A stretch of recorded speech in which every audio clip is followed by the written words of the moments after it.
There were no Uganda under Smith because Rhodesians loved Zimbabwe more than ZANU-PF.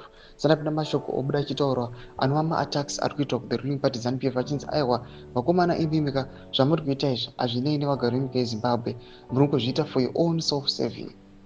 MaRhodesians panguva yaSmith vaiti vanani, toona kuti vanenge vaitoda Zimbabwe. Don't go subscribe or like or turn on the bell kuti ipinda pana pakudanyira chiti.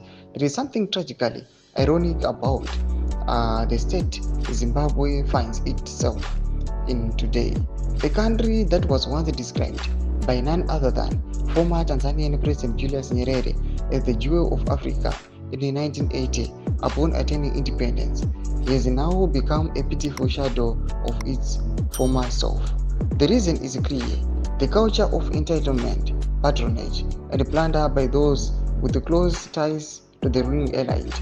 What Zimbabweans now commonly call Uganda, the culture has not only corroded the moral fabric of our society, but has precipitated the collapse of our own economy, infrastructure, social services, and the daily lives of ordinary citizens. Today's Zimbabwe is a playground for connected elites who have, under the guise of patriotism, turned public resources into personal piggy banks. Figures such as Wikinuchiva and Kulatagwirei have come to personify this culture. If you believe in Tendai Ruben Bofana's fight for justice in Zimbabwe, please consider supporting his work financially. Every contribution helps him keep going independently and fearlessly. They are not successful entrepreneurs by any legitimate measure. Rather, they are byproducts of a corrupt political system that rewards proximity to power with unchecked access to public wealth. Without their links to ZANU-PF, these men would be nobodies, literally, overnight. Their businesses are empires, if they can be called that, are neither innovative nor self-sustaining.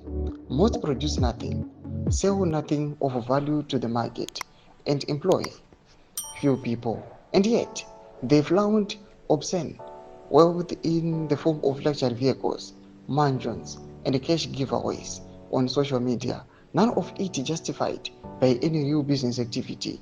Technology, for instance, he rose to prominence after securing multi-million-dollar government contracts, including a $5 million advance payment for a $173 million solar power deal in 2015, despite lacking the capacity or track record to deliver.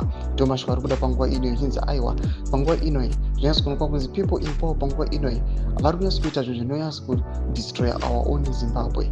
Vachidata back panguva yana Smith vakanoti aiwa vana Smith panguva ino panguva yakanga vari muno muZimbabwe vanhu vainonyatsokunova vaitoda maZimbabweans rather than isusu maZimbabweans acho we are destroying ourselves. When I comment section made mafunguro enyu kuti kudii pamusoro pechiitiko ichi.